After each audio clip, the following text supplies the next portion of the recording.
Season 2, Show 2. We're Show 2, not Show Tunes. Not yet, at least. Not that I know of. Hey, everybody. Zach Clayton, President and Founder, Community Pay It Forward, Community Dare to Care, and the PAC channel. And we are back for our second show of the year. We have Stephanie and Diamond with us right now, and our wonderful guest today, who is... This is a wonderful triumph story because she came from ovarian cancer to where now she's raising other people and helping them to feel better about themselves. You know, I know that cancer is very defeatist, and I know that a lot of people can never pull themselves mentally out of it because, as we've talked before, when you get sick, it's so hard on everything. And if your mind is not right, you don't ever get healthy. And we're in a system right now where it's really kind of difficult to do that with the way that doctors and the whole system is set up. But she's going to be joining us. Melanie is going to be joining us as soon as we're done here and talk about this a little bit more. But right now, I'd like to introduce Steph Samos, the goddess of the grape. How are you doing, sweetie? I'm doing great. I'm really excited to hear from Melanie. I heard bits and pieces of the story prior, but I'm really excited to do the show and be live with her and hear firsthand, how she overcame all of that and what she's doing to move forward. So yay. I'm happy to be here. Hi, everybody. My name is Stephanie Samos. I work with nonprofit organizations and people year round to assist with fundraising through One Hope Wine. So what I do is I specialize in fundraising, gifting, private wine events, and wine delivery.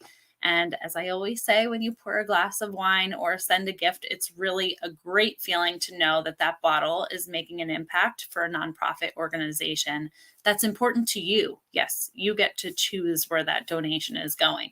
Zach and I run a monthly show highlighting smaller nonprofit organizations to help them fundraise, but most importantly, to get their mission out there to more people. So if you're not there yet, you can follow our monthly mission at Community Pay It Forward, One Hope Fundraiser on Facebook.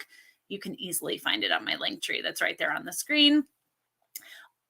Also, it looked like you were going to say something, Zach. I was looking at you. My husband and I founded New Heights Homestead. So we're actually traveling almost 600 miles with our 5 children and our animals, gosh, in just a few weeks, to build a mountaintop homestead from the ground up. So our goal is not only to have a more natural approach for our family, but to be able to support our community and nonprofits that we love through this space. So if you're curious about topics like homesteading, off-grid living, animals, non-traditional home designs like container home builds, and more natural living topics, growing food, you can subscribe to our YouTube channel and come on the journey with us at New Heights Homestead. Through our real estate side of the business, we are also investing in rentals down there, bringing that mission with us with a focus on veteran housing, as you guys know. But this mission, what we're here for today, is really important to me because in the last few years working in the nonprofit space, I've learned so much about where our systems are lacking in support. So I truly believe that education and resources for those needing assistance is really important to bring the number of losses in the other direction. So with all that said, on to Diamond. I can't wait to hear from her, and I'm just excited to be here. Thank you so much, Zach, for having me. You know, our halfway show is coming up this week, and I have a strange feeling it's going to be a really, really good show. You know, I mean, we've had a lot of really good shows, but I just have a great feeling about the interview that's going to happen and the responses we've got that we're going to have this week on Wednesday. I think it's going to be a really, really good show. Don't you? I do. I feel like, the topics that are being spoken about, those people, the organization, everything, definitely check it out because it was a great interview.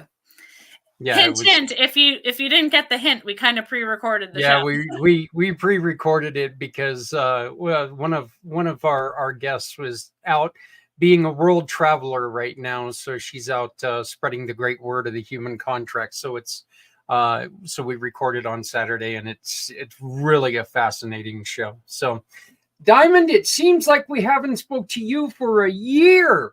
I mean, like a whole calendar year. It seems like forever. Where have you been? I know. I was like kind of hiding in the comments for a while because I wasn't like able to be on camera, but I'm here. I've been looking forward to this all day, to hear just Melanie's story and to be with you guys. I was half expecting, oh my gosh, I can't remember his name, but I was half expecting him to be here, but it's all good. We are all family. We are all here in spirit. You know, the first post I saw this morning was your post about, you know, your feeling, a beautiful picture of you, and where you were just talking about how you were feeling inspired and feeling great, and it made me smile because, you know, it's just your posts are always so inspiring, and they just, there's a lot to them with very little being said, which I think is great, because I'm that guy who it takes me 43 words to say hello, you know. So you're just the opposite. I'm appreciative. Thank you. I'm like, whew, you can never know with the algorithm what people are thinking, because like some people see it, some people don't, and it just makes me happy to know that I'm like a positive force in the world. Like that's my leading question for 2024. It's like, how can I be of greatest service to the whole? My thing is, Diamond, I think you ought to just keep doing what you do, because I think you do a great job. Why don't you tell us a little bit about Diamond Drip Consulting? Yeah, so that is my company. And what I do in that is I have recently switched my title to intuitive business healer, because that just feels more what I'm doing. Like I assist and empower women to make aligned business decisions, and that stems from just a deeper awareness of self. I've been doing a lot of work in my absence with human design, which is this amazing tool that just, it helps you see areas in your life where you maybe let fear take the wheel instead of being able to trust that like innate voice, that innate wisdom from within that society tells us is not enough, because they want us to seek answers outside of ourselves. And it's been a really cool journey. Just one, using the tool on myself, because it's helping me heal some just childhood wounds. It's also a great tool for parents because it's helping me understand my 6-year-old who cannot tell me what's going on in that little mind of hers. And just helping other parents to see, you know, and understand their children. So Diamond Drip Consulting, it has a number of programs. The main one right now is again, helping women with their business. I deal a lot with technology and branding and marketing. So making sure that you have systems in place that allow you to do what you love and leave like the tedious emails and the text message reminders and the funnels to technology, because that's what it's there for. You plug it in, you do the ones and zeros, and it can't do what you do, which is provide an awesome transformation. So that is me. Thank you. Well, you know what? I've learned a new respect for you guys with small humans again, because you know we're taking care of a 11 and a 5-year-old right now. My wife's best friend is having surgery in. She had surgery in New Mexico, so her kids are up here in Colorado, and then it goes to -8 degrees. You know, these kids have never. They were born in Wisconsin, but they've been in New Mexico for like 5 years, you know, and all of a sudden we get this drastic weather change. And so, you know, but like it's a whole new respect, because I kind of forgot what having kids was like. All right. My child, my baby is 22 years old. And now having these young humans running back around the house is kind of a weird thing. You know, I'm used to being the one who's immature. Okay, I still kind of am, but I mean, still, it is a whole new life. So, well, ladies, again, I'm excited for this.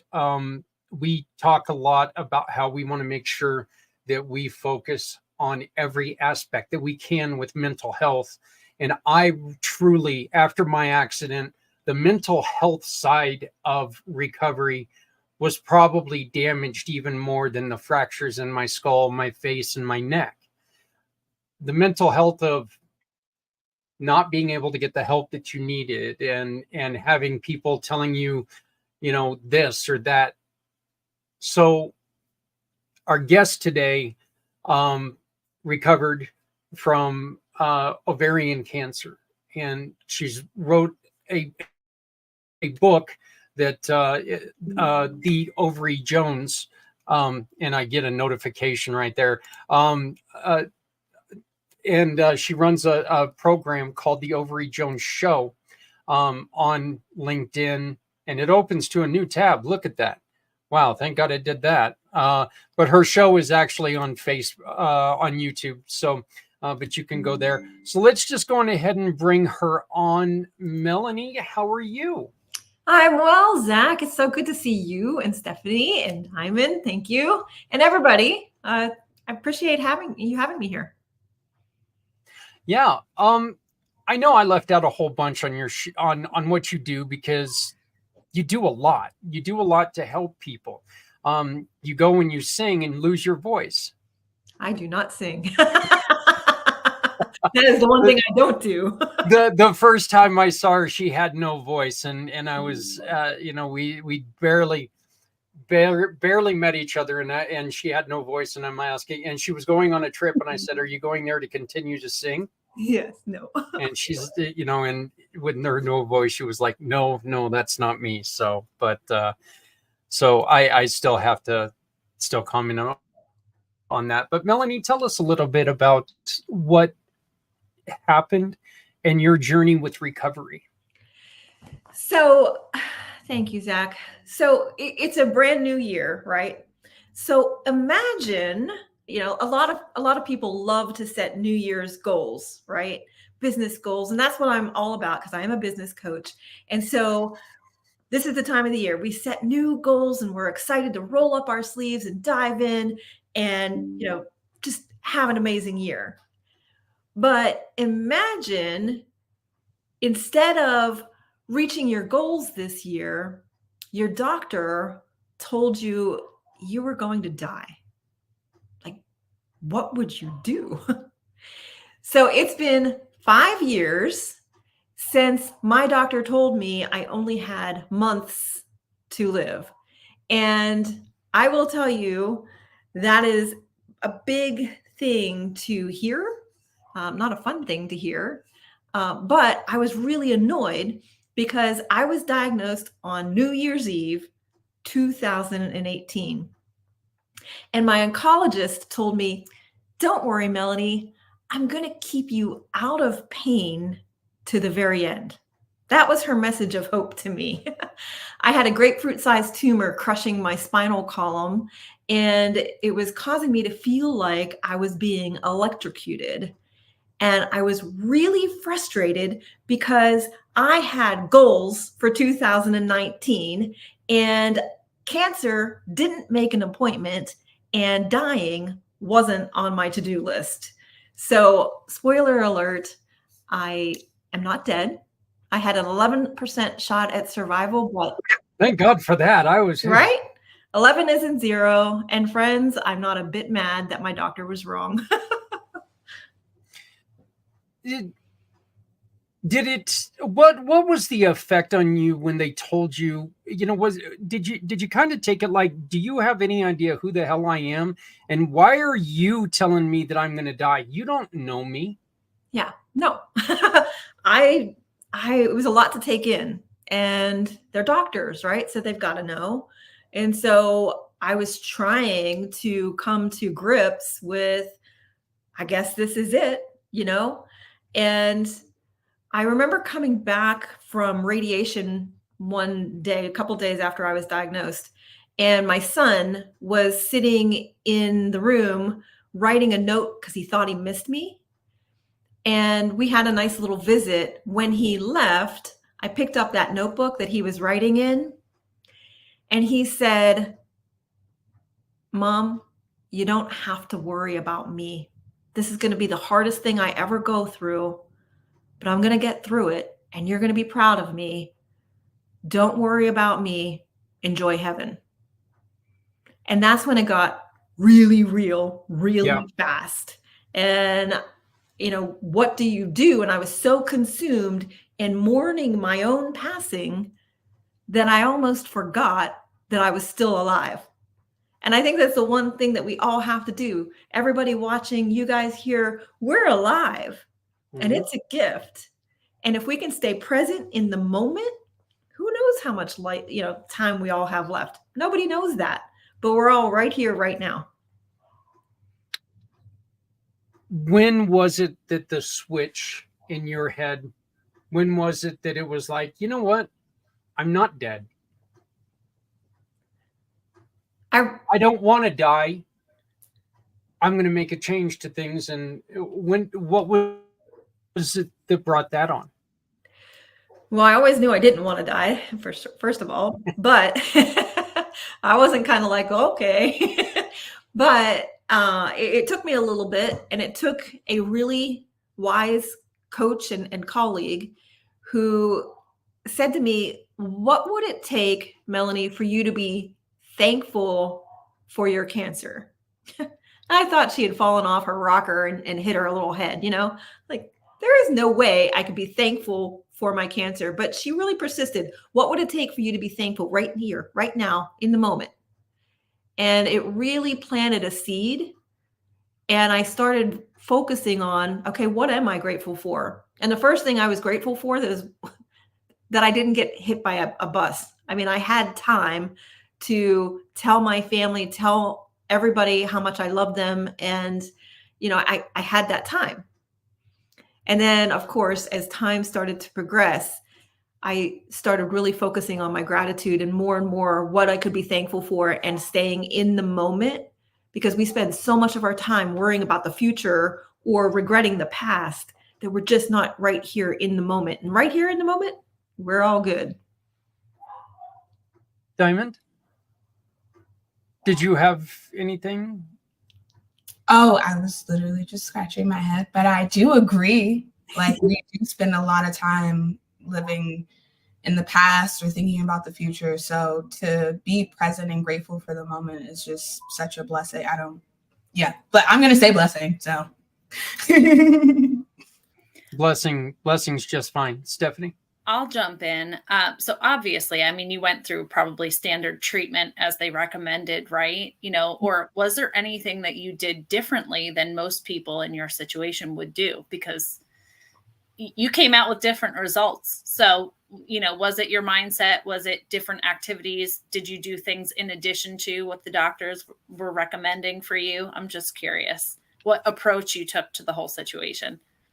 Yeah. So I always say that I am here because God hasn't called me home yet. Right.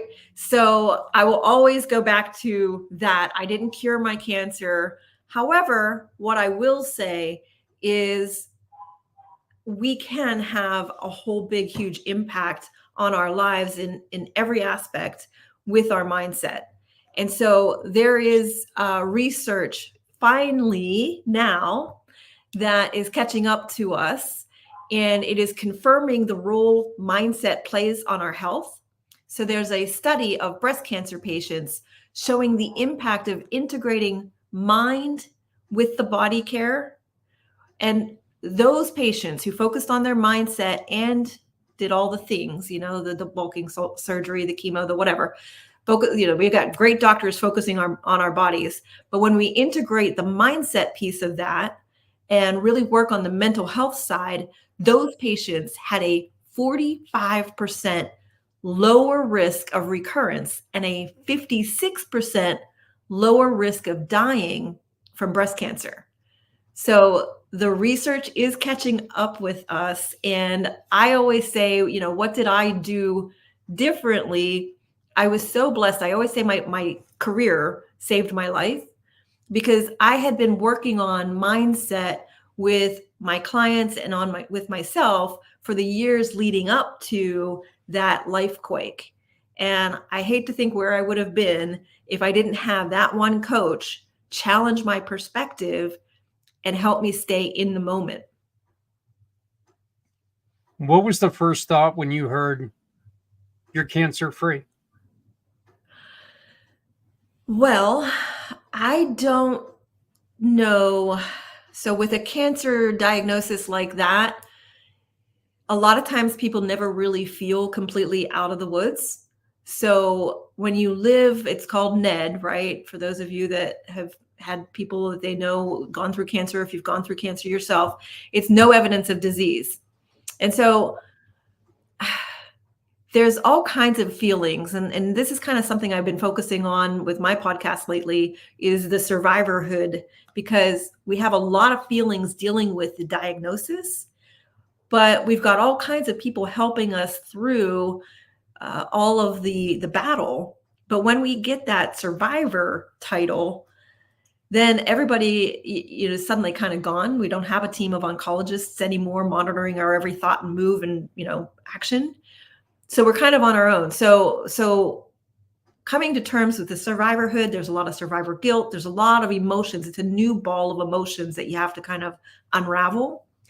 I can't say that it's like, it feels great, because it does, but it changes you. And so you see things through different lenses from now and forevermore, right? And it can either make you better or it can make you bitter. I've just been working on making it better. And, I wrote my book and focusing on helping people through it. And that gave purpose to my storm. You want to tell us a little bit about your book? Sure. It's called Becoming Ovary Jones: How to Fight Cancer Without Losing Your Mind. And when I got through, when I rang the bell, so the last chemo treatment, you ring the bell and it's kind of a moment, right, that you have. And that evening, the day that I rang the bell, I went to a banquet for my son who was graduating, and we were seated randomly at different tables with different families. And so I got to talking to the guy across from me, and I just said, "So what do you do for a living?" And he said, "I'm a gynecological oncologist." I said, "Of course you are, because I can't get rid of you people."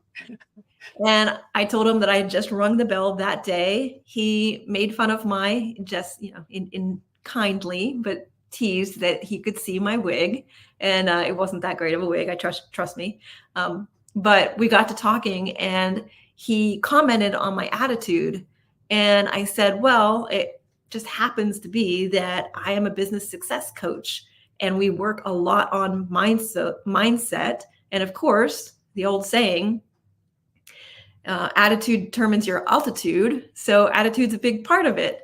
And he said these 3 words that I never forgot, which is mindset impacts outcomes. And that was the first time I had ever heard that stated so clearly. And so I challenged him on that, and he doubled down. He said, mindset impacts outcomes. And I thought, why am I just learning about this the day I rang the bell? Why didn't I learn about this when I was just newly diagnosed? And so it has been my mission ever since to be talking about mindset impacts outcomes in every aspect of our life. And I have been banging that drum ever since. What, with those 3 words, what was the biggest change that you felt? Like when you started to initially use mindset affects outcomes, what was the first thing that you felt change? So Zach, what I felt when I heard those words, because again, it was at the end, what I felt was confirmation. And I thought, exactly, that's what I've been talking about, right? And so I could feel it early in the diagnosis when I started to make the shift from woe is me, this always happens to me, some of the inner critic mindset pieces that we all kind of wrestle with, doom and gloom, to what am I thankful for? How can I stay present in the moment? What can I do to for other people? There were a lot of things, actually, is kind of what the whole book is about. But the feeling is night and day, because instead of the negativity, you're tapping into, I'm still here. I still have purpose. Until I draw my last breath, I still have purpose on this planet. And when you have a purpose-driven life, it's just different in a beautiful way. Ladies?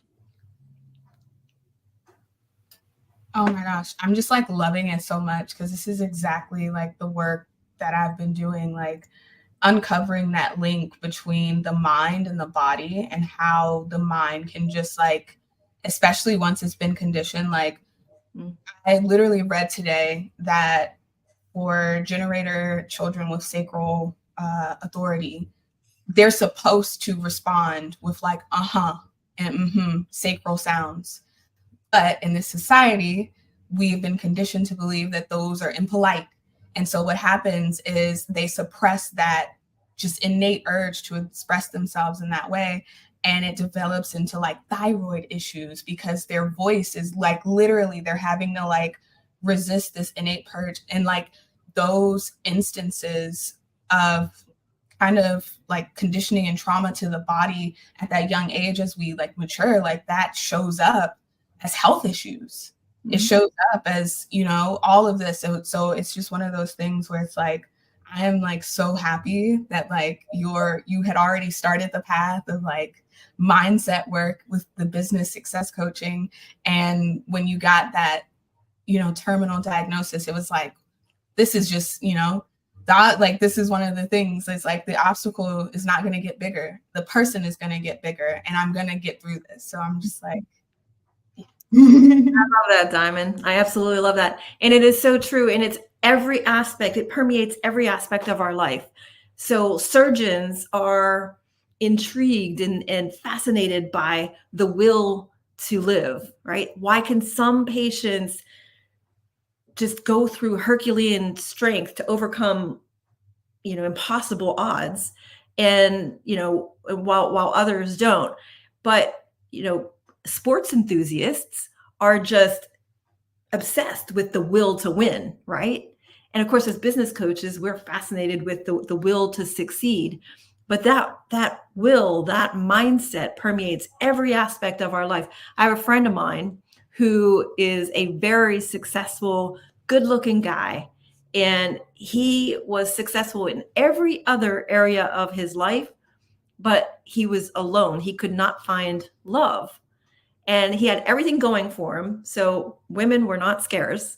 But as soon as one would, his words, scratch at his heart, as soon as he felt like he was falling, he would Forrest Gump it right out the door. And he finally hired a relationship coach. And in their first session, the light bulb came on, and he realized he associated love with pain. And even his language, scratching his heart and falling, indicated his deep-seated belief that love equals pain. And that's what kept him from what he wanted the most. So every aspect of our life is impacted by our mindset. And I'm just so fascinated by that. This is just the very beginning. We're just now getting confirmation by the research that, you know, the power of the mind. So this is all we're going, I foresee, you know, this is Martin Luther King Day, right? So I have a dream that as we move forward into the future, we're going to learn how to harness the power of our mind more and more and more. And I can't even imagine what we're going to be able to accomplish and what we're going to be able to do and how healthy we're going to be able to be harnessing the power of our mind. I'm excited. Stephanie? So I love that you used Lifequake when you were explaining, you know, your experience, because it's relatable, right? You know, even if someone hasn't gone through exactly what you went through, many people have their own version of a quake that happens in their lives in some shape or form at some point, maybe different points. But I love that so much. Mindset impacts outcomes. And I truly do believe, well, the people who are successful are open to growing and open to learning more, right? So it all really does make a lot of sense. And so your purpose is really to help people now that are going through something, right? Through your book, is that helping people, like, guide them through their kind of quake in their lives in different ways? Yes, Stephanie. So I appreciate you bringing that up, because my life quake was cancer. It's not the only life quake, unfortunately, that I will go through. I'll have more storms in life. We all go through storms in life. Mine happened to be called cancer, but you all have gone through challenges also. We are either going into a storm, we're in a storm, or we're coming out of a storm. That's life, right? And if we're waiting until everything's right to be happy, we're missing out on a lot of life.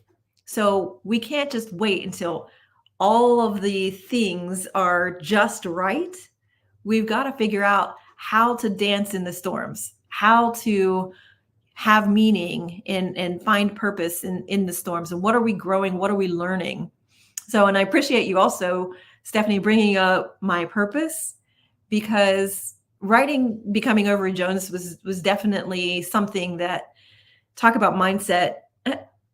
Anytime you're writing and you're pouring your heart out, you always have that little Miss Mediocrity whispering in your ear. Nobody's going to read this.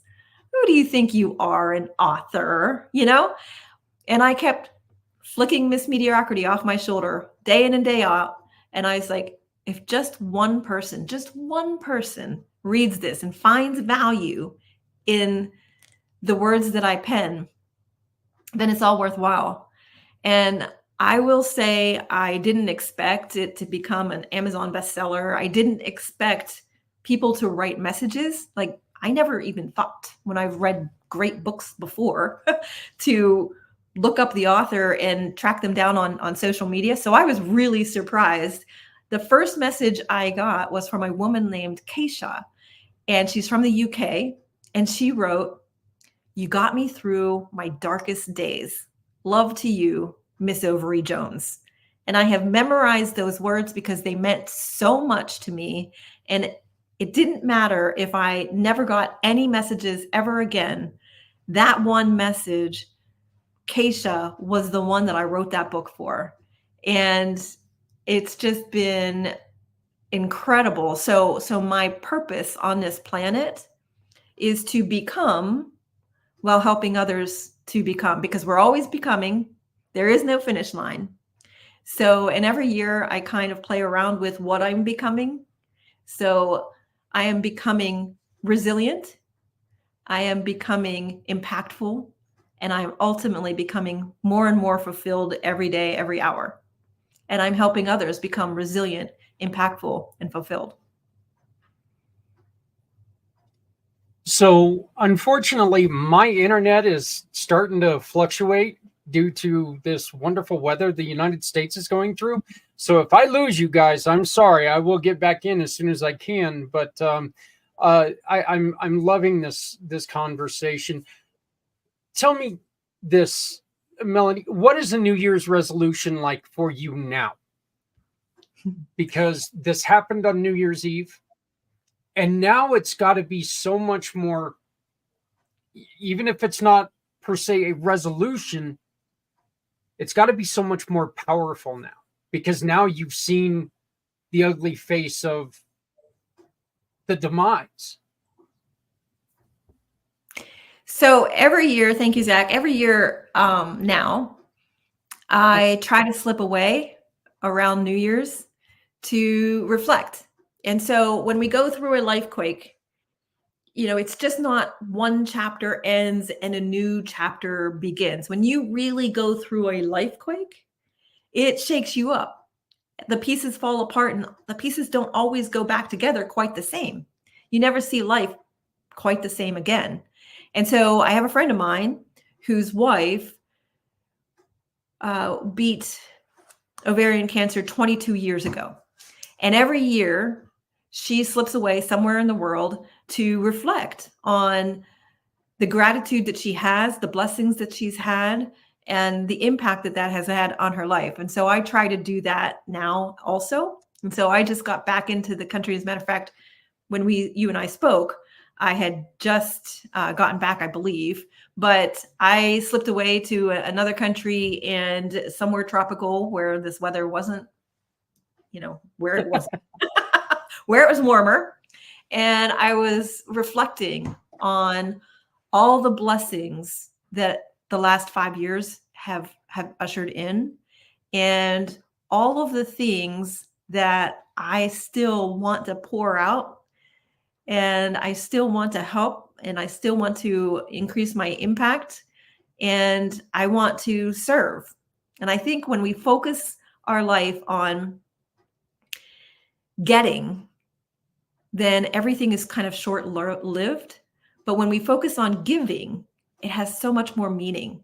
So I want to focus on giving, not giving, on serving, not selling, realizing that everything that I pour out always comes back in tremendous love and fulfillment, which is what this year is all about for me. And it's just beautiful. Your son, and this is the reason I ask. I've never done this before. I am not an author, but I would invite everybody to go and read. It's on my website. It's called You Will Never Know. And I talk about a young man who lived to be 11 years old, and we wrote him off. We as adults, multiple times we wrote him off. He's sick. This is going to be it. This is it. He's done it. I wrote this story after he finally did pass, because he will never know how much he changed my life on the aspect of, we don't know when the end's coming, like you said. Yeah. We don't know the strength of a person and their perseverance that they can take on. This little 11-year-old boy took more punishment, more tests that these doctors put him through, because he had something to prove. He wanted to find a cure for other little kids who are suffering from this. And when he was done, he talked to God and he said, God, I'm tired. I'm done.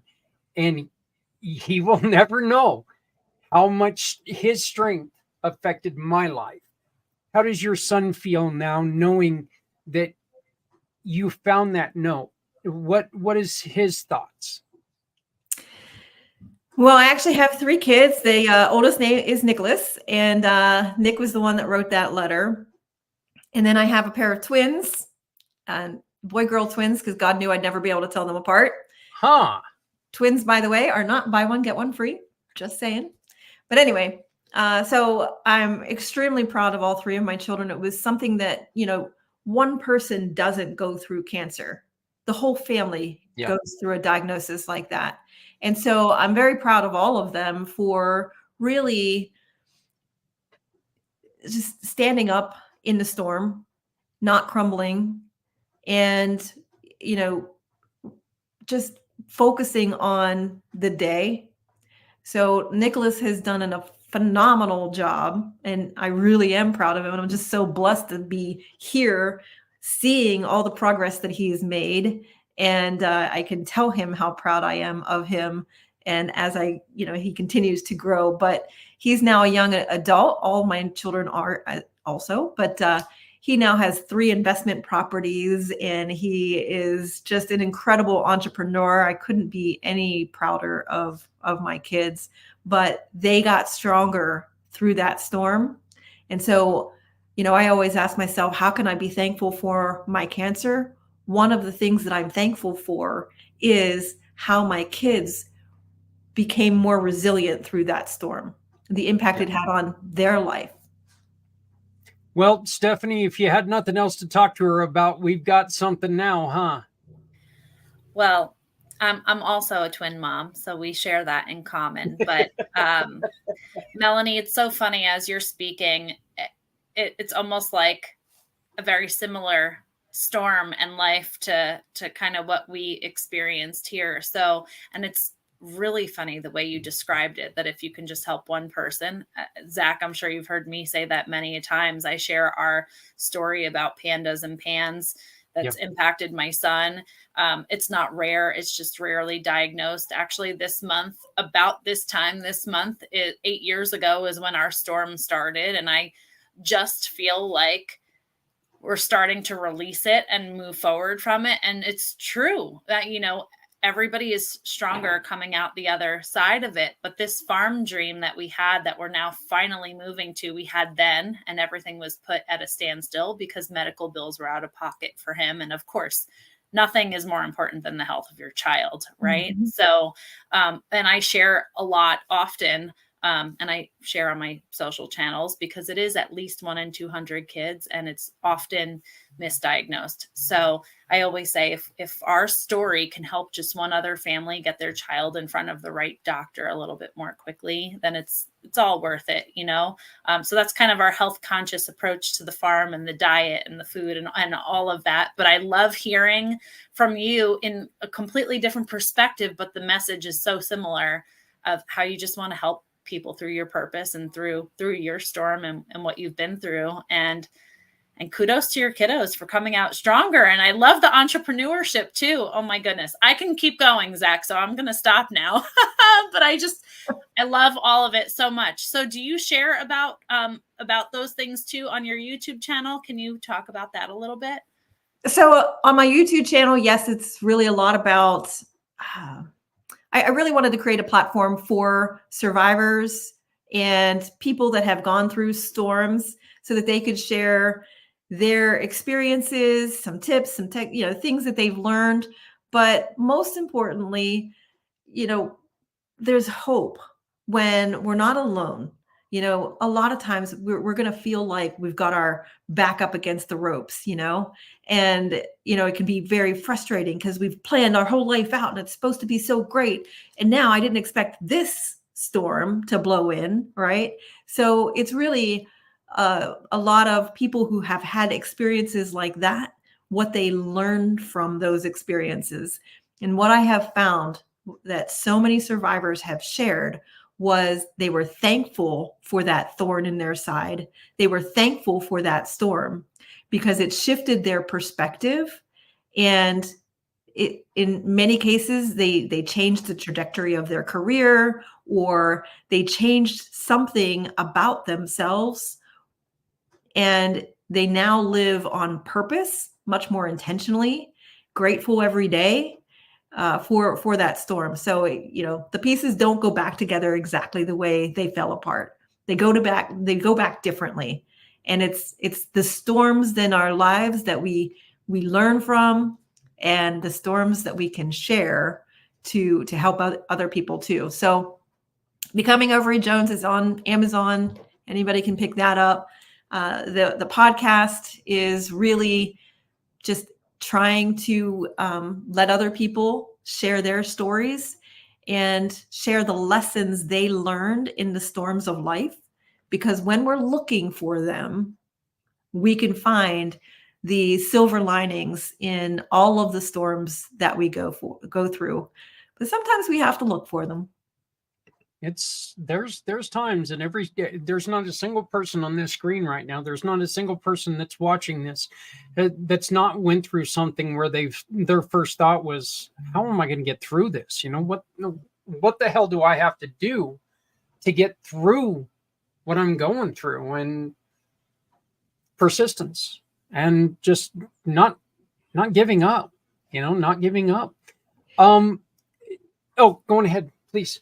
Well, we're also better together. So research shows that the Holocaust survivors who actually talked about the ugly, the worst of it, and they actually talked about it, they did far better rebounding.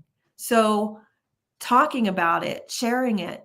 And I would say anybody who feels like you've got your back up against the ropes for whatever reason, how can you be thankful for this thorn in your side? And I know right away it's hard to come up with something, but really challenge yourself, dig deep, and find things that you can be thankful for in the moment. I had a client about 7 or 8 years ago got into coaching. And it's always fascinating to me why people get into coaching. You know, some people want to grow their businesses. Some people, you know, want to manage their day better or have less stress or whatever it is. But Carrie got into coaching and she was in her mid 60s. And so a lot of times people get into our coaching program because we're really big, honestly, in financial advisors world, mortgage, insurance, like sales, heavy sales related, you know, very, very corporate. So when Carrie got into coaching, she was in her mid 60s and her husband had just passed away recently of 40 years. And she got into coaching in September. I said, what is it that you want from coaching? And she goes, well, everybody tiptoes around me and I need to figure out how to go into this next chapter, being a widow. And my career, she was in mortgage. She's gotten a little stale for her. So I want to fall in love with my business. I want to find passion in my life again. I want joy. I want peace. And I want to succeed in my business. Her business is kind of like, had trickled off, you know? So anyway, she got into coaching in August, I think it was August, September. And before we know it, it's the holidays. And I knew it was going to be really, really tough on her. And so I said, Carrie, let's talk about gratitude. I want you to come up with 22 things that you're grateful for. And she sent me an email a couple days later. She said, I could only come up with 12. And I wrote the most difficult email I have ever written, 3 words. And it said, dig deeper, Carrie. I was so nervous to hit the send button because I was like, oh, I pray and hope she understands the compassion that I have for her right in this moment. And about 2 hours later, I got the reply and I'm like, oh, too soon. It's like the jury's coming back way too soon, right? And I was nervous to open up that email. And I opened it up and she said, wow. She said, I got home and realized how thankful I am for the automatic lights that I didn't have to fumble around in the dark. She said, I let my dogs out and I realized how thankful I was for my fence that I didn't have to go out in the cold and accompany them. She got out her vacuum cleaner and she realized how grateful she was that she could still keep her own house. And the list went on and on, much past 22. And so, you know, in that hospital bed, I had to say, dig deeper, Melanie. And it was hard to come up with 22 things that I was grateful for in the moment. And so what I will say to anybody who's going through a life quake, come up with 22 things that you're grateful for right now, because they're all over the place.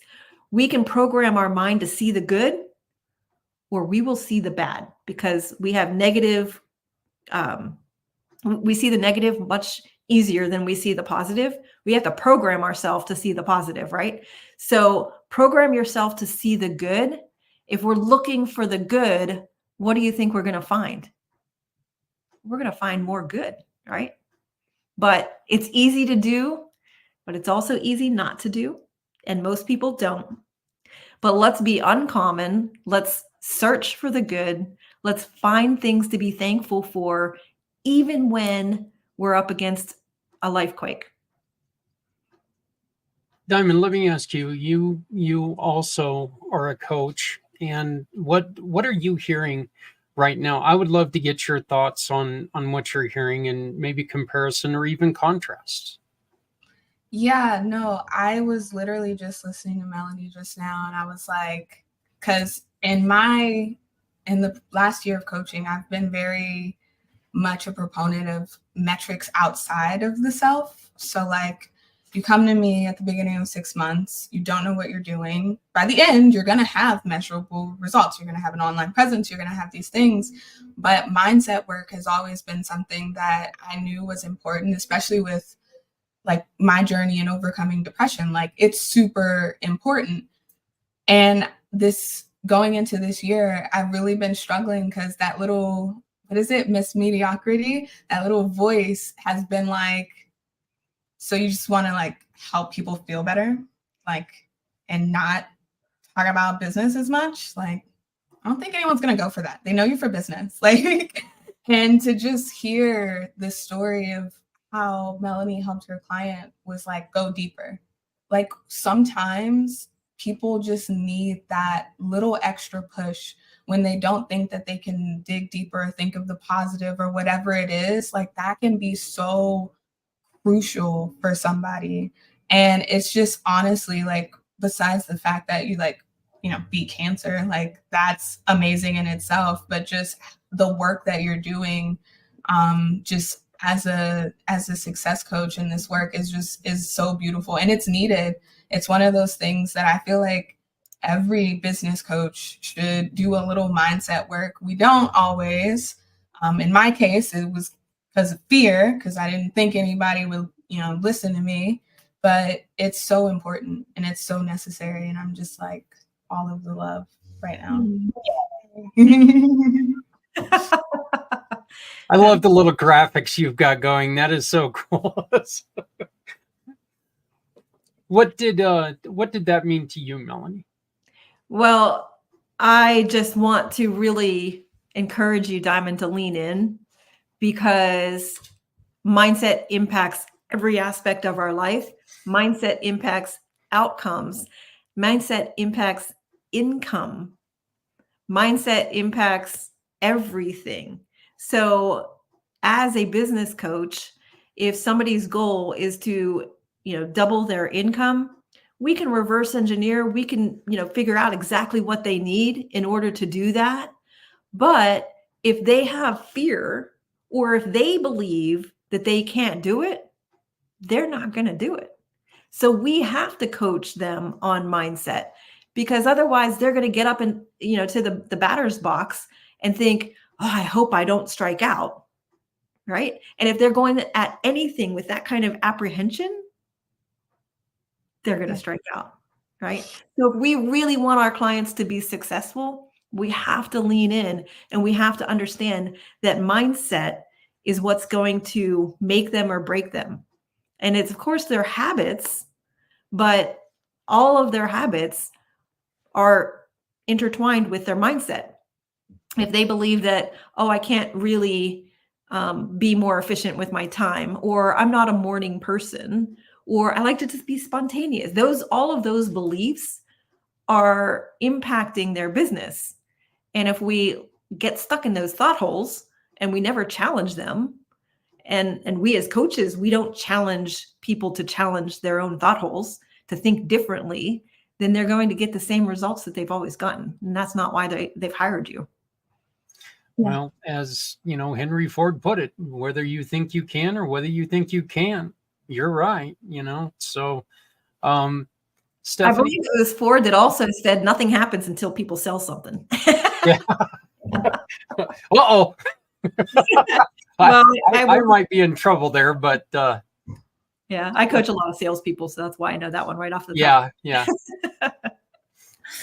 Melanie, I just have to say, you have such an energy about you. So I can't even believe the time. It's flown I know, by it's just flown having by. this conversation. It's really, really awesome. But I would really encourage anybody watching to connect with Melanie, to read her book, because no matter what your storm is, you know, and whatever side of it you're on, I think that this will really help to get you through.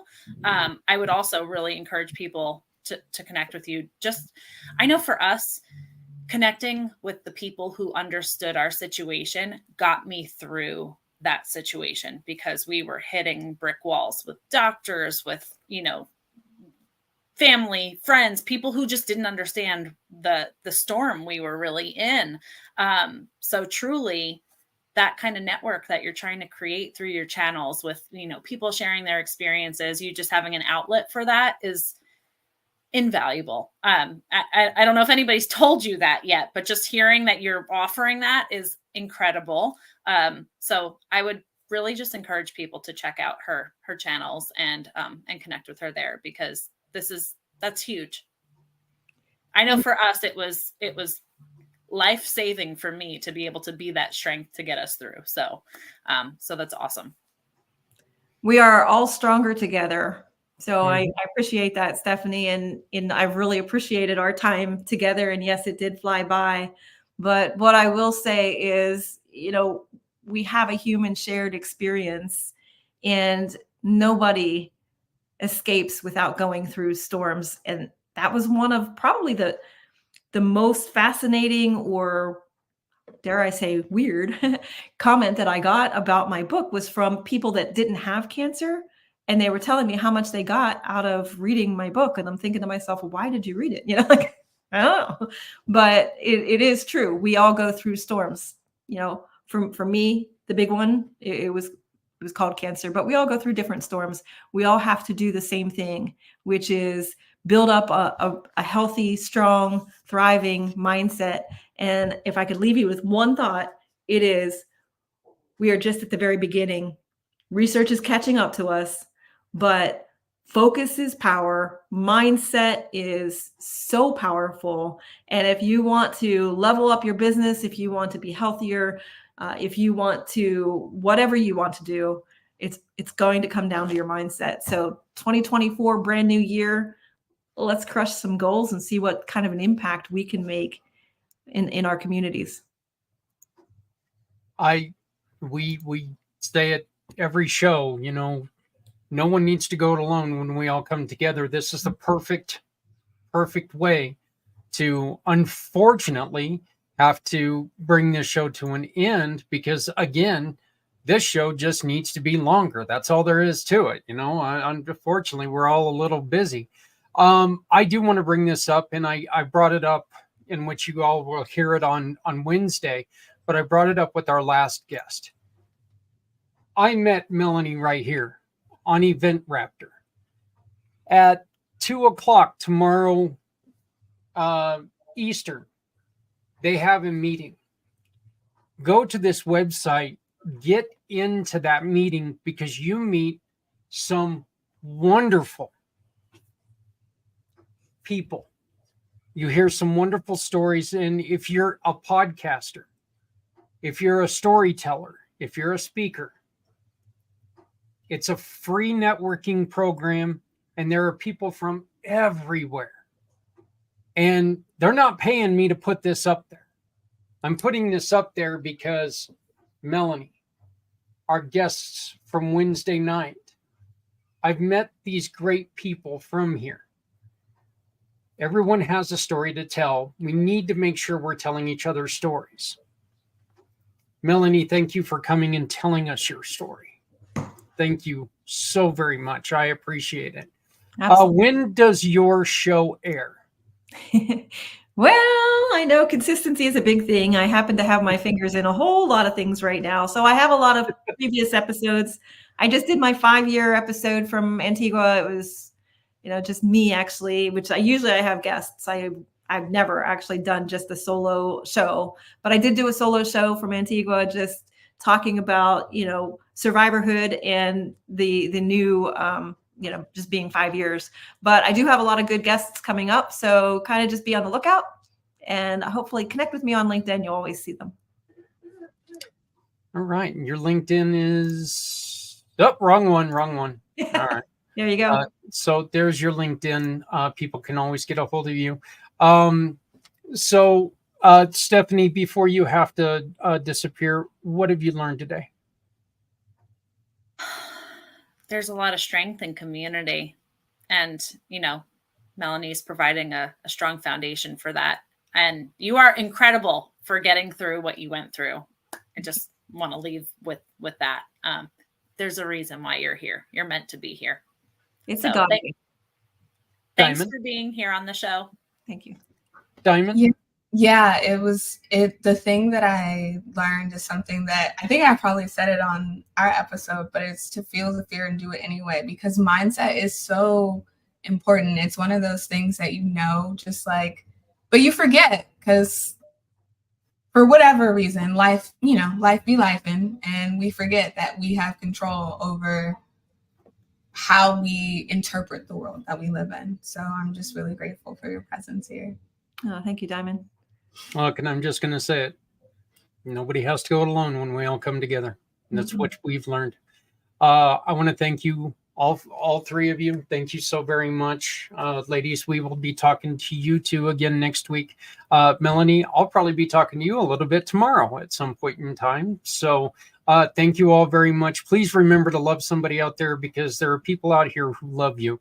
Nobody has to go it alone when we all come together. And if you're not helping somebody, why? If you're not helping, you're hurting everyone. Thank you very much. And join us again next week when we try to find a way to help people out of bad situations.